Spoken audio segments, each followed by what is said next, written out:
Hello, नमस्कार viewers. Sir से राजनीतिक बातचीत पर फिर से चर्चा कर रहे हैं आज। सर का परिचय जानते हैं। सर इंजीनियर हैं, पढ़ाते भी हैं और बुक शॉप भी चलाते हैं। तो सर से आज क्वेश्चन है कि बीजेपी 400 पार करेगी या मोदी की गाड़ी पार होगी जनता? ये तो 4 जून को पता चलेगा। अच्छा सर, फिर भी कुछ। जिस दिन होप सो दोनों ही बातें हैं। जी अगर हम पिछले एग्जिट पोल के रुझानों को देखें जी तो किसी साल एग्जिट पोल जिसने जितना बताया वैसा ही आया। जी। किसी वर्ष ऐसा हुआ कि एकदम उसका उल्टा आया। ओ, तो आप 50-50 मामला है। अच्छा सर। तो लेकिन सर, जो जितने भी एग्जिट पोल हैं 400 के आसपास ही सब जी, दिखा रहे हैं। तो ये एग्जिट पोल, ये माना जाए कि ये एग्जिट पोल सरकारी पोल है या लोगों के एक्चुअल में एग्जिट पोल है ये? एक्चुअली में एग्जिट पोल है क्या, इसे समझना जरूरी है। जी अगर हम सरल भाषा में कहें तो अगर वोट 5 लाख लोग कर रहे हैं किसी कंस्टिट्यूंसी में, जी तो उसमें से 500 या 1000 या 5000 लोगों से पूछ करके जी। कि आपने किसे वोट दिया है, और उसमें भी संभावना ये रहती है कि पता नहीं वो कितना सच बोल रहा है। सही। उस आधार पे आप एग्जिट पोल बनाते हैं कि इस पार्टी को इतना परसेंट वोट शेयर मिला, जी उन 5000 लोगों के मत के आधार पे, जी उत्तर के आधार पे, जी और आप उन्हें सीट देते हैं। जी। तो ये बहुत एग्जैक्ट हो जाए, एग्जैक्ट ना हो जाए, ये बहुत डाइसी मामला है, हाँ जी जी संदेहास्पद जी। मामला। ये 50-50 में 50-50 में रहेगा। जी। तो सर, इस बार के जो चुनावी मुद्दे हैं, कौन से मुद्दे हैं जो कि बहुत ही प्रभावी रहे चुनाव में? इस साल ज्यादा तो मुद्दा बेरोजगारी का रहा। जी बहुत बड़ा मुद्दा है ये बेरोजगारी का। जी पिछले 5 साल में अगर हम देखें तो रेलवे में कोई वैकेंसी नहीं है। ठीक। आप बैंकिंग सेक्टर में देखें तो पूरा जीरो है, जी जी बिग जीरो। जी थोड़ी बहुत एसएससी में वैकेंसी आई, थोड़ी बहुत पीसीएस में, आईएएस में वैकेंसी आई, जो रेगुलर बेसिस पे आती रहती जी है।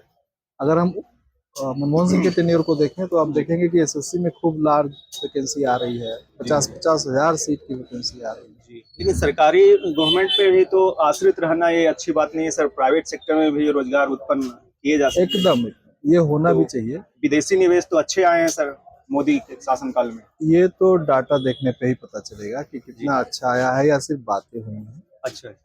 दो चीजें होती हैं, एक तो लोग आकर के कमिट करते हैं कि हम इतना इन्वेस्ट करेंगे, और जी। रियल में कितना इन्वेस्ट करते हैं ये डाटा अलग हो जाता अच्छा अच्छा। है। इससे मामला कुछ गड़बड़ हो जाता है। कुछ लोग तो बताते हैं सर ग्रोथ तो हुई है लेकिन जॉबलेस ग्रोथ हुई है। इसमें हाँ, क्या? ये भी एक बड़ा खतरनाक पॉइंट है जी। कि इकोनॉमी हमारा ग्रोथ करता जा रहा है और वो इकोनॉमी समावेशी नहीं बन पा रहा है। समावेशी नहीं बन पा रहा हाँ, वो है। जी नीचे तक नहीं जा पा रहा है। जी वो पैसा अगर हम देखें तो कह सकते हैं कि रोजगार के रूप में न जा करके जी। लोगों को मदद के रूप में जा रहा है। अच्छा जी। और ये ठीक बात है। अगर मदद रोजगार में बदले तो भी ठीक है, लेकिन जी अगर वो 5 किलो अनाज में जा रहा है, जी। एकदम जीने खाने की वजह बन वजह रहा बन है, रहा तो वो ठीक नहीं है। हम मदद करें, सरकार मदद करे, लोगों को अपने पैरों पर खड़ा होने में मदद करे, है। जी जी उन्हें रोजगार दे। और जी हमारी व्यवस्था पूरी की पूरी पूंजीवादी नहीं है जी और न समाजवादी है। जी जी हमारी व्यवस्था मिश्रित प्रकार की है, जी। बिल्कुल। जिसमें सरकार का भी रोल है जी कि वो कंपनियां चलाएगी, जी। प्राइवेट का भी रोल है कि वो कंपनियां चलाएगी। ताकि अगर प्राइवेट में आरक्षण नहीं है जी तो एक बड़ा वर्ग जो पिछड़ा हुआ है, निम्न वर्ग है, उसकी जी तो उपस्थिति होती नहीं जी प्राइवेट इंडस्ट्रीज में। जी जी। तो सरकारी इंडस्ट्रीज में ही, सरकारी उद्योगों में ही आरक्षण के माध्यम से उनका शेयर दिया जाता है, उनको जी। रखा जाता है, और इस तरीके से एक समावेशी अर्थव्यवस्था का विकास। सर, मोदी शासनकाल के दूसरे शासनकाल में देखते हैं कि असमानता बढ़ी है, तो इसमें आप विश्वास करते हैं हाँ, लोगों के निश्चित बीच? रूप से असमानता बढ़ी है। और जी अगर असमानता नहीं बढ़ती तो हम ये नहीं कभी भी देखते कि मोदी सरकार को 80 करोड़ लोगों को जी। खाने के लिए राशन देना पड़ता है। अच्छा अच्छा। ये फ्री आंकड़े राशन, बताते हैं ये आंकड़े बताते हैं कि लोग और ज्यादा गरीब हुए हैं जी पहले से। जी। जी जी। तो सर सरकार ने तो पैकेज दी थी मुझे औद्योगिक घराने को जी कि जो जॉब कट ना हो, जॉब और बढ़ाएगा। जनरेट हो जी। तो क्या ये नहीं। लाभान्वित नहीं हुए? ये नहीं। लाभान्वित नहीं हो। हाँ, ये इस मामले में सरकार का जो सोचना था वो पूरी की पूरी तरह से फेल हो गया।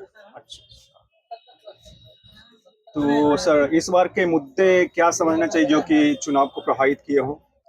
एक तो बड़ा मुद्दा बेरोजगारी का, दूसरा मुद्दा महंगाई का, तीसरा मुद्दा आप कह सकते हैं सांप्रदायिक या ध्रुवीकरण का, एक विशेष धर्म के प्रति सरकार के पूर्वाग्रह का, अच्छा, ये राम मंदिर का मुद्दा कितना सर इस बार चला? एकदम चला है जी। हाँ, आज जो कुछ भी चला है वो राम मंदिर का मुद्दा ही चला है, अच्छा, धर्म का मुद्दा ही चला है अगर अच्छा। सरकार की तरफ से देखें तो अदरवाइज उनके पास कुछ नहीं चला। अच्छा अच्छा, तो इससे जनता प्रभावित हुई है? निश्चित रूप से। तो सरकार को फायदा मिला है इससे? जरूर। अच्छा, तो लेकिन ये तो चुनावी मुद्दा नहीं बनना चाहिए धर्म के। हाँ, ये कहा जाता है कि धर्म को चुनाव में, राजनीति में नहीं लाना चाहिए जी, लेकिन हमारी जो कुछ ऐसी व्यवस्था है, मनस्थिति है जी, जिसमें हम बार बार वहां चले जाते हैं, खास करके एक विशेष पार्टी बराबर धर्म को मुद्दा बनाए। जो राहुल गांधी का जो है कांग्रेस का जो भारत जोड़ो जो योजना थी, उससे कांग्रेस को कितना फायदा मिलेगा? एक निश्चित रूप से सकारात्मक प्रयास, उत्साहवर्धक प्रयास था राहुल गांधी का। जी जी। और राहुल गांधी खुद भी उसी वजह से लोगों में स्वीकार्य हुए। स्वीकारता बढ़ी है। हाँ, जैसा कि आरोप लगता रहा उन पर कि जी। वो